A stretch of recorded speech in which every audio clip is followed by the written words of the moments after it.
Baik, alhamdulillah jamaah masih di Islam itu Indah. Buat jamaah yang baru bergabung hari ini kita sedang membahas tema mimpi, petunjuk Allah atau petunjuk setan. Masya Allah. Baik jamaah sebelum kita bahas lebih dalam mengenai tema kita hari ini yang semakin seru, saya mau ngajakin dulu jamaah untuk nonton dulu tayangan berikut ini. Silakan. Korban pembunuhan di Subang datang lewat mimpi, minta keluarga lakukan ini. Keluarga didatangi Amalia Mustika Ratu alias Amel korban pembunuhan di Subang lewat mimpi. Yeti Mulyati, kakak dari Tuti mengatakan, ada anggota keluarga lain mengaku pada dia, didatangi Amalia Mustika Ratu lewat mimpi. Dalam mimpi dari saudara kakak sepupunya tersebut, Yeti menjelaskan bahwa Amalia dengan wajah penuh darah meminta untuk keluarganya terus membacakan doa Yasin selama 40 kali. Mimpinya ada kedatangan Amalia yang penuh darah katanya minta dibacakan surat Yasin selama 40 balikan. Terus saya langsung ke rumah saudara saya dan langsung menggelar Yasinan, kata dia. Waduh, Bu, Masya Allah. Wah, luar biasa. Tadi kita menyaksikan tontonan video yang berkaitan dengan pertanyaan sebelumnya tadi Ustaz Syam. Gimana nih? Jadi kalau misalnya menurut Islam benar nggak sih seseorang yang sudah meninggal itu bisa datang ke mimpi anggota keluarganya atau bahkan seseorang untuk menyampaikan pesan seperti di video barusan. Nah itu sebenarnya memang benar anggota keluarga kita yang meninggal datang ke dalam mimpi kita atau memang itu memang setan aja yang mau berwujud gitu.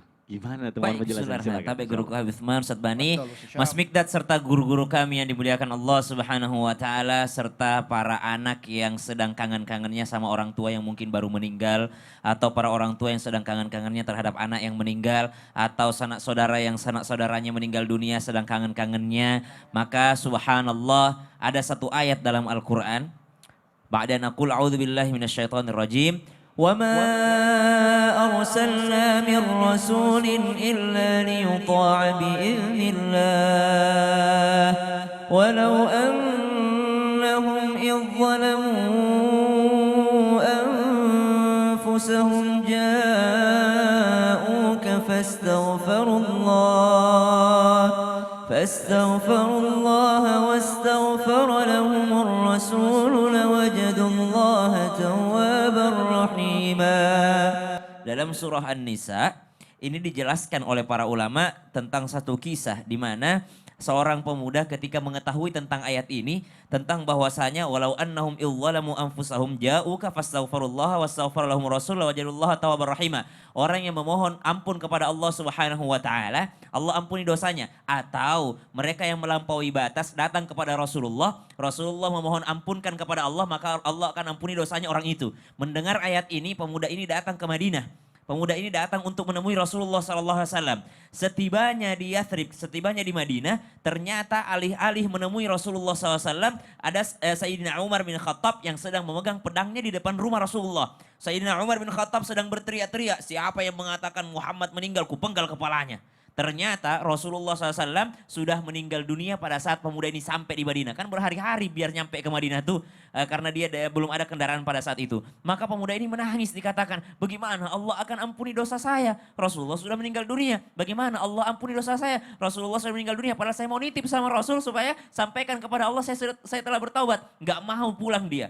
Akhirnya dia nginep di kuburan Rasulullah SAW, di samping kuburan dia nginep. Sampai malam ketiga sahabat yang menjaga makam Rasulullah SAW bermimpi. Didatangi oleh Rasulullah SAW mengatakan, suruh anak muda itu pulang karena Allah telah mengampuni dosanya. Nah, berarti kalau dikatakan adakah interaksi antara orang meninggal dengan orang yang sudah hidup melalui mimpinya? Kalau berdasarkan kisah ini yang ada juga di dalam tafsir Ibnu Katsir bahwasanya ternyata ada interaksi orang yang telah meninggal dunia dengan orang yang masih hidup melalui mimpinya. Wallahu a'lam, apakah ini kekhususan kepada baginda Nabi SAW atau memang kita bisa berinteraksi? Karena dalam surah Az-Zumar ayat 42 Allah Subhanahu wa taala menyebutkan bahwa Allah menggenggam jiwanya, ruhnya orang yang telah meninggal dunia dan Allah juga menggenggam jiwanya orang yang tidur.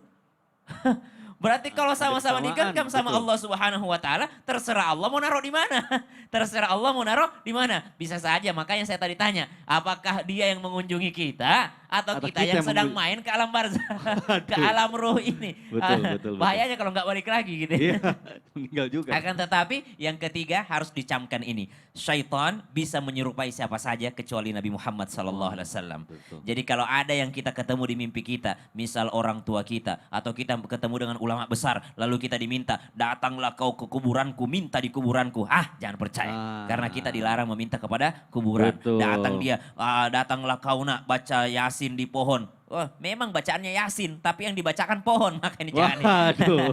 Bacakan ayat kursi gini. Kalau disuruh baca Quran, alhamdulillah baik. Alhamdulillah. Tapi kalau sudah minta-minta yang aneh-aneh, kau baca Al-Ikhlas tapi dibalik. Waduh. Aneh-aneh kayak gitu Iya, bahasanya, iya. jangan sampai. Nah, mungkin itu menjadi pembeda jin juga. yang Jin. menyerupai arwah karena mungkin jin korinnya dari kecil sampai tua itu selalu menemani, jadi dia tahu bagaimana kehidupan sihir. Aduh, Masya Allah. Sihir. Jadi ngeri juga ya kalau kita jalan-jalan turnya ke alam barzah. Touringnya jauh banget. Aduh. Nah, ini juga